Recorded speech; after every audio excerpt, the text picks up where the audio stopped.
Hello दोस्तों, स्वागत है आपका हमारे YouTube channel study for exam and knowledge में। आज हम लोग बात करने वाले हैं यूग्लिना में जनन यानी रिप्रोडक्शन इन यूग्लिना। यूग्लिना में जनन किस प्रकार का होता है, ये हम लोग बात करेंगे आज। तो यूग्लिना के अधिकांश स्पीसीज में जो नॉर्मली सेक्सुअल रिप्रोडक्शन जो होता है यानी लैंगिक जनन नहीं पाया जाता है। यूग्लिना की अधिकांश स्पीसीज में लैंगिक जनन नहीं पाया जाता है, सेक्सुअल रिप्रोडक्शन नहीं पाया जाता है। अतः सामान्यतः यूग्लिना में बाइनरी फ्यूजन्स या मल्टीपल फ्यूजन्स तथा इंसाइस्टमेंट फॉर्मेशंस के द्वारा रिप्रोडक्शन होता है। तो यहाँ पे हम लोग दो प्रकार के रिप्रोडक्शन डिस्कस करेंगे, एक बाइनरी फ्यूजन्स और एक इंसाइस्टमेंट फॉर्मेशन। तो सबसे पहले बात करेंगे बाइनरी फ्यूजन्स क्या है। तो यूग्लिना की सेल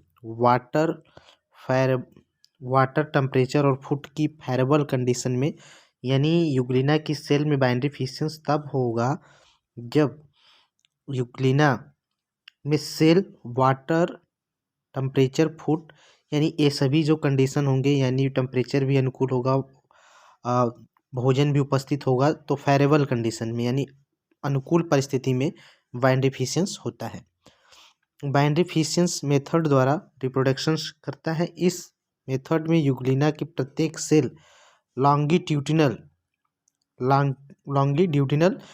डिविजन्स द्वारा डिवाइड होकर दो डॉटर यूग्लिना का फॉर्मेशन कर देता है। अतः यह मेथड यूग्लिना की लॉन्गिट्यूडिनल बाइनरी फ्यूजन्स कहलाती हैं। यूग्लिना में बाइनरी फ्यूजन्स मेथड रिप्रोडक्शंस होने पर यूग्लिना की सेल में फॉलोइंग चेंज यानी विभिन्न प्रकार के परिवर्तन होते हैं। तो बाइनरी फ्यूजन्स के समय यूग्लिना की प्रत्येक सेल आकार में बड़ी हो जाती है। सबसे पहले यूग्लिना की जो सेल है वह क्या होगी, आकार में बड़ी हो जाएगी। इसका जो न्यूक्लियस होता है वह डिवाइड हो जाता है, न्यूक्लियस डिवाइड होता है। सेल लॉन्गिट्यूडिनल डिविजन्स के कारण इसमें पाए जाने वाले डिफरेंट कंपोनेंट जो विभिन्न प्रकार के पदार्थ हैं, जैसे रिजर्वायर, कंट्रैक्टिकल अपरेटस, फ्लैजेला एटसेट्रा भी लॉन्गिट्यूडिनल डिवाइड होते हैं तथा इन सेल में पाई जाने वाली सेल ऑर्गन का भी समान रूप से विभाजन होता है। रिजर्वायर के लॉन्गिट्यूडिनल डिवीजन के बाद सेल के एंटीरियर एंड से पोस्टीरियर एंड तक साइटोप्लाज्मिक डिवीजन हो जाता है, यानी इस प्रकार का विभाजन होगा, लॉन्गिट्यूडिनल विभाजन होगा। यूग्लिना के प्रत्येक सेल में लॉन्गिट्यूडिनल डिवीजन के बाद दो डॉटर सेल का फॉर्मेशन होता है, जो बोथ डॉटर सेल एक दूसरे के आकार तथा संरचना में बिल्कुल क्या होते हैं, समान होते हैं। फेरेबल कंडीशन में बाइनरी फ्यूजन्स मेथड अत्यधिक तेजी से होता है। तो बाइनरी फ्यूजन्स मेथड में जो एक यूग्लिना होता है वह लॉन्गिट्यूडिनल डिवाइड करता है। इसमें रिजर्वायर यानी बीज से यह विभाजित होता है, जिसमें विभिन्न सभी जो पदार्थ होते हैं वह समान रूप से क्या होते हैं, दो भागों में बट जाते हैं और एक यूग्लिना फाइनली दो यूग्लिना में बदल जाता है, जिसमें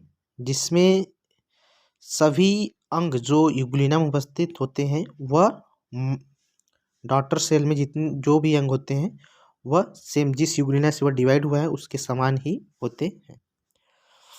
अब इसके बाद बात करेंगे मल्टीपल फ्यूजन्स या प्लामेला स्टेज की। यह क्या होता है, यूग्लिना की सेल अनफेरेबल कंडीशन में इनएक्टिव स्टेज में मल्टीपल फ्यूजन्स करती हैं। यानी अनफेरेबल कंडीशन जब होता है, जैसे बहुत ज़्यादा तापमान हो गया, बहुत ज़्यादा कोल्ड हो गया और वाटर के एब्सेंस में, यानी इन सब की अनुपस्थिति में अनफेरेबल कंडीशंस में यूग्लिना में जो विभाजन होता है उसको हम कहते हैं मल्टीपल फ्यूजन्स या प्लामेला स्टेज। तो यूग्लिना की सेल अनफेरेबल कंडीशन या इनएक्टिव स्टेज में मल्टीपल फ्यूजन्स मेथड द्वारा रिप्रोडक्शन करता है। इस मेथड में यूग्लिना की सेल लोकोमोशन फिनिश हो जाता है, यानी जो फ्लैजेला होता है वह क्या हो जाता है, वह गायब हो जाता है और उस फ्लैजेला डिस्ट्रॉय हो जाता है और सेल इनएक्टिव होकर राउंड शेप्ड हो जाती हैं। यानी जो फ्लैजेला हो जाता है वह क्या हो जाता है, वह डिसअपियर हो जाता है और जो सेल होती हैं वह इनएक्टिव होकर के किस आकार की हो जाती हैं, राउंड शेप हो जाती हैं, गोलाकार हो जाती हैं तथा इसके चारों तरफ एक म्यूसिजिनस लेयर प्रोड्यूस होता है। उसके चारों तरफ एक पदार्थ का स्राव होता है, यानी म्यूसिजिनस लेयर प्रोड्यूस हो जाता है, जो म्यूसिफेरस बॉडी द्वारा सेक्रेशन होता है। यूग्लिना की इनएक्टिव सेल लगातार लॉन्गिट्यूडिनल डिविजन्स द्वारा 16 से 32 डॉटर प्रोटोप्लाज्मा को प्रोड्यूस करता है। इस तरह से यह जो होता है लॉन्गिट्यूडनल डिवाइड करता है और 16 से 32 डॉटर सेल्स क्या करता है, प्रोड्यूस करता है, जो कि यह डॉटर प्रोटोप्लाज्मा म्यूसिलेजिनस लेयर द्वारा क्या होते हैं, अरेंज होते हैं। अब यह जो यूग्लिना इसमें है यह लगातार लॉन्गिट्यूडनल डिवाइड होगा और 16 से 32 डॉटर्स यूग्लिना का निर्माण करेगा, जिसमें फ्लैजिला नहीं होगा और इसके चारों तरफ एक कवरिंग होगा जिसको म्यूसिलेजिनस लेयर से क्या होगा, कवर होगा। म्यूसिलेजिनस लेयर के द्वारा घिरी सभी डॉटर्स प्रोटोप्लास्ट इस एल्गी के संरचना के समान दिखाई देती हैं। अतः इस स्टेज को हम क्या कहते हैं, प्लामेला स्टेज। यानी इसमें जो 16 से 32 डॉटर सेल्स होते हैं वह एक एल्गी यानी शैवाल की तरह दिखाई देते हैं, तो इसी को हम क्या कहते हैं, प्लामेला स्टेज। इसके साथ साथ प्लामेला स्टेज कैल्मोडोमोनास में भी देखने को मिलता है। अब इसके बाद बात करेंगे हम इंसेस्टमेंट ऑफ यूग्लिना। इंसेस्टमेंट ऑफ यूग्लिना, अब यहाँ पे जब फेयरवेल कंडीशन होता है तो ये जो लेयर है वह ब्रेक डाउन करता है और प्रत्येक यूग्लिना बाहर आता है और जिसमें फ्लैजिला का निर्माण होता है और यह एक यूग्लिना में बदल जाता है। अब यहाँ पे बात करेंगे हम लोग इंसेस्टमेंट यूग्लिना, यानी यूग्लिना के सेल में अत्यधिक अनफेयरेबल कंडीशंस होने पर अपने आप को सेफ रखने के लिए इंसेस्टमेंट्स का फॉर्मेशन करती हैं। यह स्टेज फूड ऑक्सीजन की सप्लाई की कमी, अत्यधिक टेम्परेचर के बढ़ने, अत्यधिक ड्राई होने, वाटर की कमी आदि अनफेयरेबल कंडीशन से अपने आप को सेफ रखने की एक विधि है। यानी इस इंस्ट्रूमेंट जो बनता है, इस प्रकार के जो जनन होता है, यह इंसेस्टमेंट्स ऑफ यूग्लिना यानी यह कब बनता है, तो यह अत्यधिक अनफेयरेबल कंडीशंस में बनता है।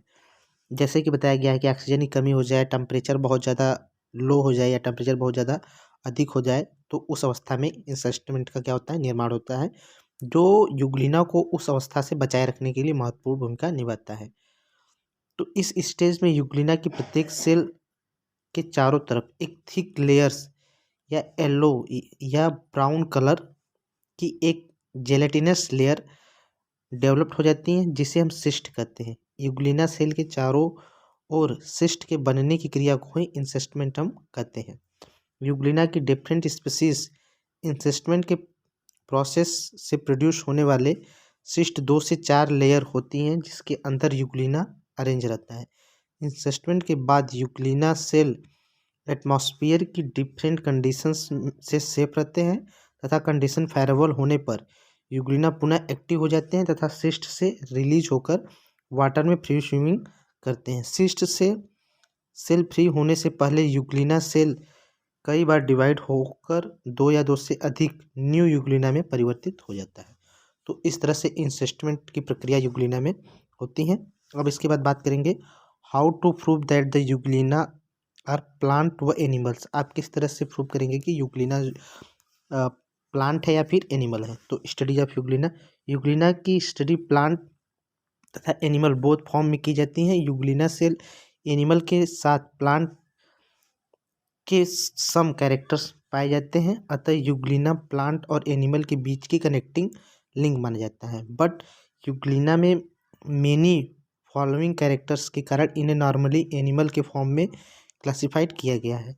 अतः यूग्लिना को प्लांट से अधिक एनिमल फॉर्म में डिफरेंट कैरेक्टर के बेस पर क्लासिफाइड किया गया है। यानी यूग्लिना को कुछ अत्यधिक कुछ लक्षण ऐसे होते हैं जो इसको एनिमल फॉर्म में रखने के लिए,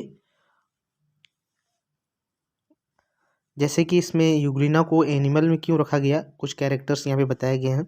यूग्लिना सेल में सेल वॉल अब्सेंट होता है, जैसे कि प्लांट में क्या होता है, सेल वॉल प्रेजेंट होता है। तो यहाँ पे यूग्लिना प्लांट में इसलिए नहीं रखा गया क्योंकि यूग्लिना में सेल वॉल क्या है, अब्सेंट है। इसकी सेल में सेंट्रियोल पाया जाता है जो कि एनिमल सेल का स्पेसिफिक कैरेक्टर है। अब इसको एनिमल में क्यों रखा गया, क्योंकि इसके सेल में सेंट्रियोल पाया जाता है। क्या पाया जाता है, सेंट्रियोल पाया जाता है जो कि प्लांट में नहीं पाया जाता। यूग्लिना की सेल एनिमल के सिमिलर एक स्थान से दूसरे स्थान तक लोकोमोशन करती हैं। यूग्लिना सेल में स्टोर फूड मटेरियल्स पैम्ब्रॉन फॉर्म में होता है जो कि स्टार्च में नहीं होता, जबकि प्लांट में क्या होता है, किस फॉर्म में होता है, स्टार्च के रूप में।